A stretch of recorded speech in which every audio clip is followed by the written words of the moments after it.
June wiped the sweat from her brow as she balanced a tray of champagne flutes, weaving through a crowd of elegantly dressed socialites. The grand ballroom of the Seoul Imperial Hotel sparkled beneath crystal chandeliers, the air thick with expensive perfume and whispered business deals. At just 20 years old, she was the youngest waitress there, and the one who felt most out of place. Just a few more hours, she told herself. Then I can go home, study for exams, and maybe, if I'm lucky, get 3 hours of sleep before my morning shift at the cafe. Her phone buzzed in her pocket. Another message from the loan agency. Final notice. Payment overdue by 60 days. Legal. Action pending. She swallowed hard and shoved the phone away. Her father's medical bills had drained everything. Her university tuition? A mountain she couldn't climb. If she didn't pay soon, she'd lose her scholarship, lose everything. That's when she saw him.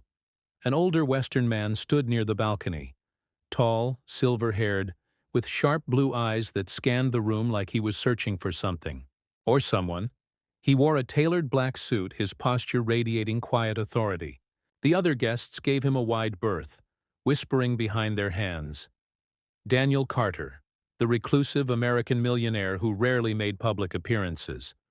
Rumor was he'd made a fortune in tech, then vanished for years before resurfacing in Korea. Jiun didn't have time to think about mysterious billionaires. She had champagne to serve, but fate had other plans.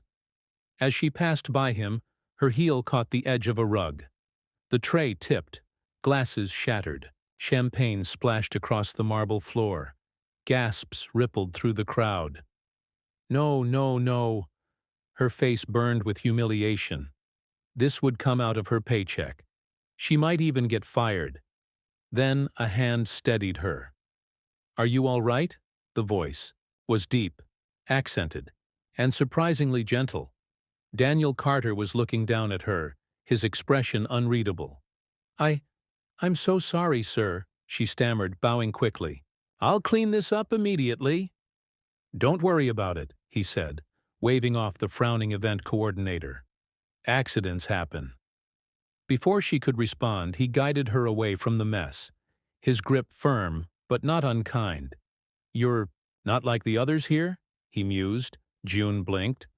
"What do you mean?" "You're real." His lips quirked, almost into a smile. "No pretense, no agenda. Just surviving." She didn't know what to say to that. 2 weeks later, June sat across from Daniel in a private dining room, her hands clenched in her lap. This was the 5th time they'd met since the gala. At first, she thought he was romantically interested, but he never made a move, never said anything inappropriate. Instead, he asked about her life, her dreams, her struggles. And then today, he made an offer. "Marriage," she repeated, stunned. "On paper only," Daniel clarified. "I have my reasons. Estate planning, legacy concerns. In return, I'll clear your debts, pay for your education, give you a comfortable life."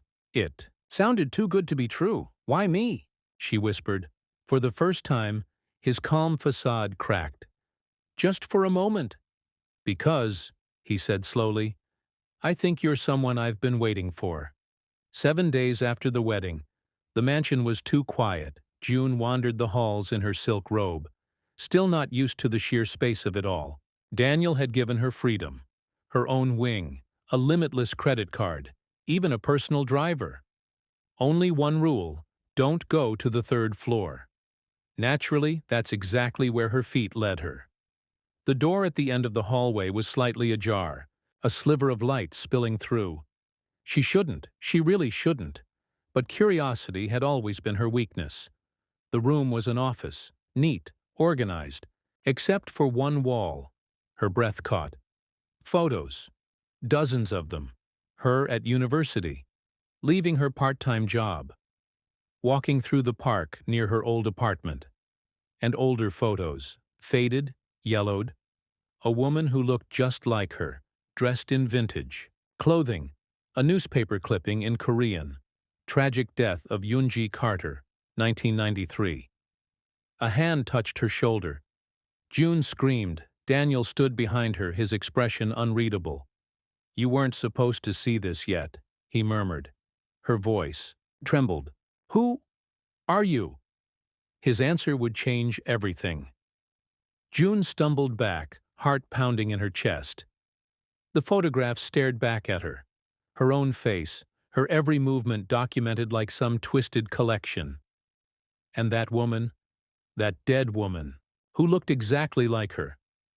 Daniel didn't stop her as she backed toward the door, breath coming in short gasps. "June," he said softly, his voice laced with something she couldn't place. "Regret? Longing? Let me explain." "Explain what?" Her voice cracked. "That you've been stalking me? That you married me because I look like your dead wife?" His jaw tightened, but he didn't deny it. Instead, he reached into the desk and pulled out a leather-bound journal, its pages yellowed with age. "Her name was Yunji," he said, running a finger over the cover. "My wife. She died 30 years ago. Murdered." Jiun's stomach twisted. "And you think what? That I'm her?"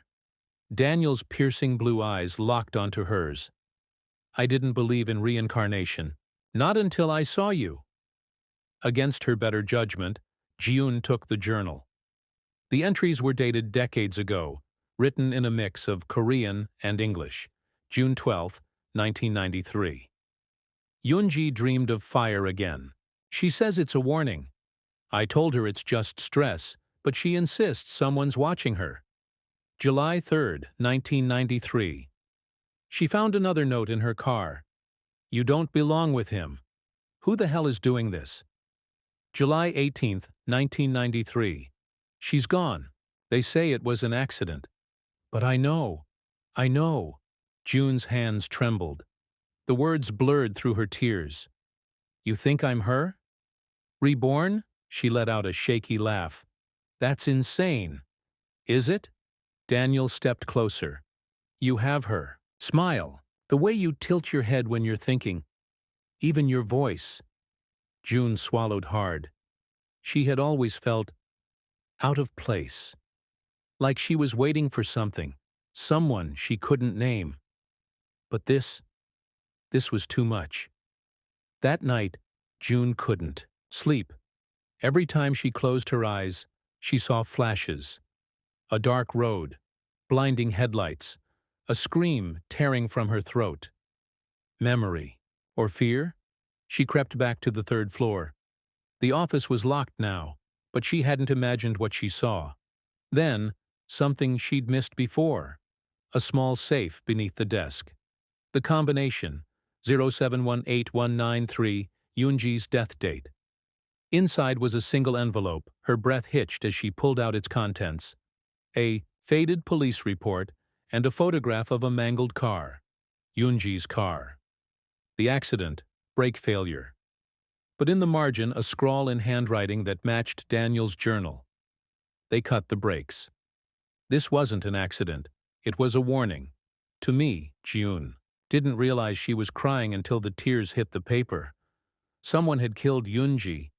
And if Daniel was right, if she was Yunji reborn, was she in danger too? A floorboard creaked behind her. She whirled around, clutching the papers to her chest.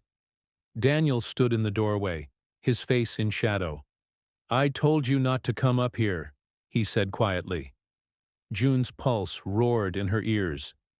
"Did you know?" She stepped forward. "Did you bring me here knowing someone might try to kill me too?" For the first time, real emotion crossed his face. Anger, grief, guilt. "I brought you here to protect you," he snapped. "Whoever killed her is still out there, and if they find out about you—" A loud bang echoed through the house. The lights cut out. June gasped as Daniel grabbed her arm, pulling her behind him. "Someone's here," he hissed. Footsteps, heavy, deliberate. June, blood turned to ice. Daniel shoved the journal and papers into her hands. "There's a passage behind the bookcase. Run. Now, Jiun." She didn't have time to argue. The door burst open just as she slipped into the hidden corridor. The last thing she saw, Daniel squaring off with a masked figure and the glint of a knife. The tunnel led outside, into a moonlit garden. Jiun ran, heart pounding, mind reeling. Daniel had known. He had known this would happen, but had he brought her here to protect her, or had she just walked into the same trap that killed Yunji? And why? Why did she suddenly remember that car crash like she had lived it herself?